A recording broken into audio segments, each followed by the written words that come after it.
Jemi rikthyer pas kësaj shkëputje publicitare dhe do të flasim për një inovacion që po zhvillon Holanda, një mitër artificiale, një inkubator i mbushur me lëng që imiton mjedisin e mitrës për të mbajtur në jetë foshnjat e lindura para kohe. Dim se një numër i madh i foshnjave nuk arrin të mbijetojnë për shkak se lindin para kohe. Këtë problem po tenton ta zgjidh Holanda me këtë inovacion, tenton të krijojë një mitër artificiale për foshnjat të cilat lindin para kohe në mënyrë që ato të mbijetojnë pastaj, dhe këtë model po tenton ta marrë pastaj edhe Amerika, duke qenë se kanë mbledhur miliona dollar që në rast se funksionon në Holandë ta vazhdojnë pastaj edhe në shtetet e tjera. Mirë, po për këtë do të flasim me inxhinierin biomjekësor Ermand Mertenika, cilin e kemi në një lidhje të drejtë për drejtë. Ermand, përshëndetje.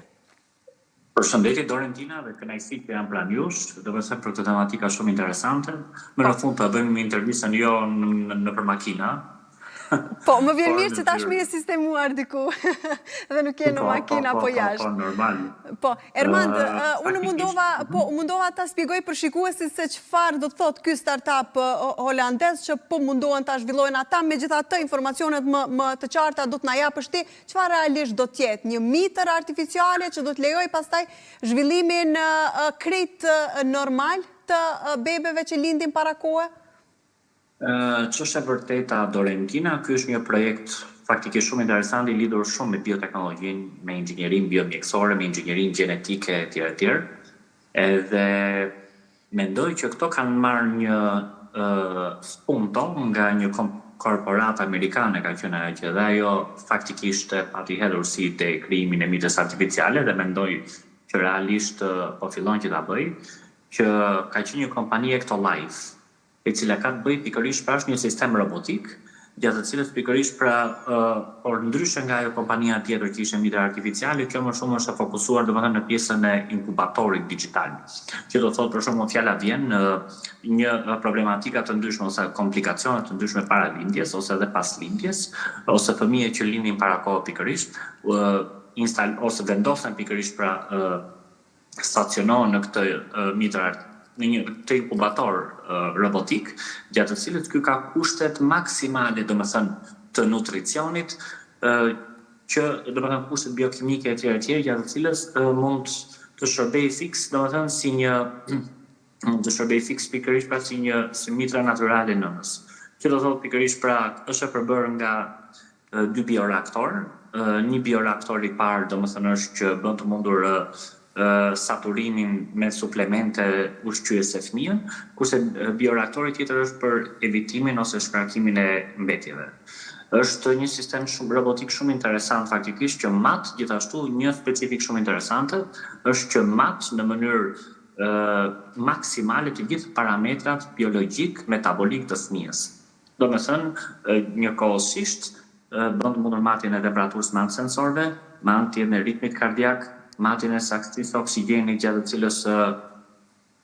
të cilës pikërisht pra kalon në pulmonet e foshnjës, sacinë e dioksidit të karbonit, domethënë edhe vlerat ushqyese proteinike etj. Pra është një sistem kompleks analizator do ta quaj unë. Po, pra Ermand, që ta shpjegojmë edhe për shikuesit, do të jetë një placent artificiale e cila do të jetë lidhur me kërthizën e foshnjës për të quar oksigjenin dhe ushqimin, siç bëhet pra natyralisht nga trupi. Faktikisht është ngjashme me këtë që unë pak a shumë e përmenda, domethënë këtë mitër artificiale ose placent është sistem robotik, të placent artificiale është shumë i komplikuar realisht, edhe akoma domethënë bioinxhinierët, inxhinierët elektronik, inxhinierët gjenetistë pa arrim pikërisht pra që ta krijojnë ose më saktë ta projektojnë si ide dhe koncept, sepse është shumë e rëndësishme në bioteknologjinë dhe në shëndetësi. Madje unë para parë edhe një video tjetër shumë interesante të kësaj kompanisë Ectolife, domethënë ja pothuajse të ngjashme, gjatë të cilës pikërisht pra foshnjën domethënë mund ta merrnin dhe në shtëpi që ta shikonin njëkohësisht procesin e rritjes domethënë deri në linje normale, por që u bën të mundur është shumë interesante sepse ka dhe disa sensor mekanik gjatë të cilës kur ti e prek për shembull atë placent digital ose placent robotike, ajo të jep ato rrahjet e zemrës së fëmijës ose lëvizjet e fëmijës. Domethënë imagjino se kur fëmia domethënë lëviz në placentën natyrale të nënës, dhe e instaluar atje domethënë tek placenta digjitale ose robotike, duket pikërisht pra kur e prek atë, duket sikur të jep atë sensacionin e goditjeve që jep foshnja apo fëmia, domethënë brenda në placentë, domethënë në mitër. Unë mendoj që është një inovacion dhe një perspektivë shumë e madhe në botën e teknologjisë, sepse realisht jetojmë sot një shëndetësi që vllajquhet shëndetësi digjitale, ku dhe jetëgjatësia mesatare e njerëzve dhe qytetarëve po rritet, edhe inovacionet të ndryshme në industrinë mjekësore, aparatura të ndryshme, gjatë të cilët janë dhe smart, domethënë janë shumë të veçanta, në çdo sektor po zhvillohet, por dhe sigurisht në ginekologji, domethënë krahas ekove të tjera që apo mamografive të ndryshme të tjerë, janë dhe sistemet robotike të cilët është ngjashme, domethënë po të bëj një krahasim unë, siç po bëhet në kirurgji do Da Vinci Robotic System, një kirurg robotik, i cili bën të mundur kirurgji në mënyrë precize, por sigurisht në bashkëpunim me inteligjencë natyrale, me një kirurg specialist dhe profesionist. Gjithashtu kemi të bëjmë pikërisht pra dhe me një sistem robotik tjetër që ka të bëjë me rritjen e fëmijës në kushtet maksimale, optimale, deri në sa është domethënë cikli natyral 9 muaj. Po. Domethënë kjo është një zgjidhje shumë e mirë për të evituar komplikacionet, për të evituar domethënë humbjen e foshnjëve të lindura para kohe. Është unë më quaj domethënë, por unë mendoj që akoma janë në faza eksperimentimi. Koncepte, ide të cilat janë hedhur dhe mendoj që realizohen. Sepse zhvillimi i teknologjisë sot po bën të mundur krijimin e shumë instrumentave teknologjik, si në industrinë mjekësore, domethënë të ndryshme neurologji, kardiologji, ortopedi, kirurgji etj. Dhe e shikoj shumë pozitive këtë gjë, Dorentina. Po, dhe zhvillimi është një inovacion që ne që jemi të fushë se shikojmë shumë me perspektivë, domethënë është diçka shumë e bukur, shumë e arrirë. Sigurisht edhe e rëndësishme edhe për shumë prindër, sepse kam parë dhe me sytë e mi se sa shumë prindrit vuajnë pjesën kur fëmijët e tyre lindin para kohë dhe pastaj nuk është se ju garantohet edhe jeta, apo edhe një zhvillim i mirë pastaj. Patjetër, unë e kemi përmendur 90%, sigurisht që është gjëja maksimale, se disa të tjerë janë shumë skeptik, siç e kemi parë në disa portale thonë inteligjenca artificiale është po kalon në bumerang, po na zëvendëson, po i kalon atë njerëzoren. Unë e mendoj që gjithmonë kam qenë pro inteligjencë artificiale, dhe inteligjenca artificiale gjithmonë po sjell aspekte pozitive. Po na ndihmon jashtëmarrë në punën tonë, domethënë në çdo profil, në çdo sektor, dhe me inovacionet që nxjerr. Sot për shembull në dikur para 15-20 vjetësh të masje koeficienti diabetit ishte vështirë. Sot ke mikrokontrollera të vegjël në formë çipash të cilët instalohen mjafton ta vendosësh në krana adhezive dhe e monitoron në mënyrë automatike.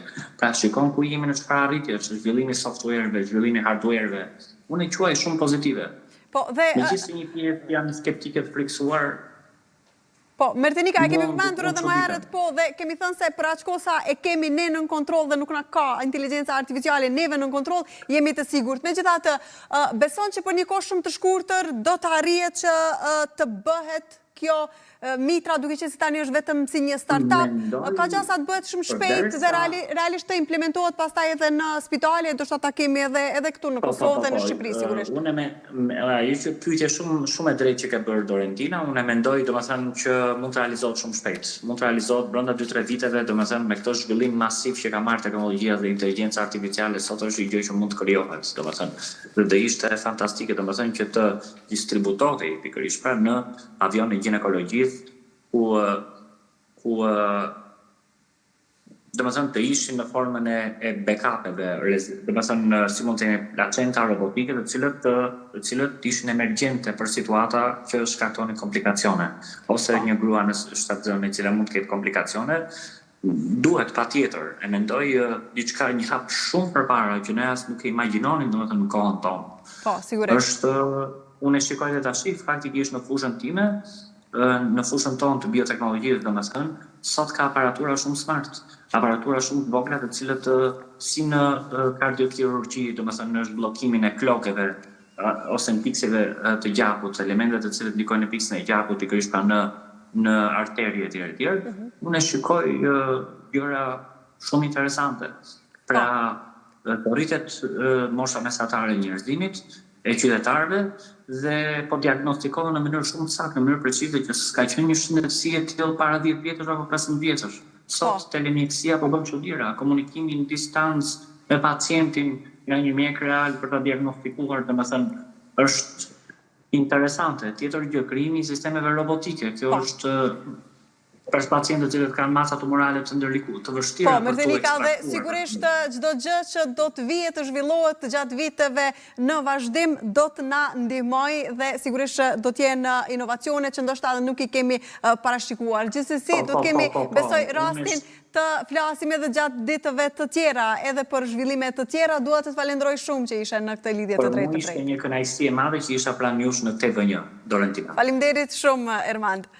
Dërkaq që me këtë intervistë dhe me këtë informacion realisht shumë pozitiv, duke qenë se e dim se i lartë është numri i foshnjave që nuk arrin të mbjetojnë, pasi që lindin para kohe, duket se teknologjia do të bëjë një hap para dhe do të ketë një zhvillim mbi këtë çështje që pastaj do të çojë në zvogëlimin e vdekjeve të foshnjave prematur. Me këtë informacion dua dhe të mbyll mesditën për ditën e sotme, sigurisht ne takohemi të hënë në orën 12 e deri atëherë ju uroj një vikend të mbarë.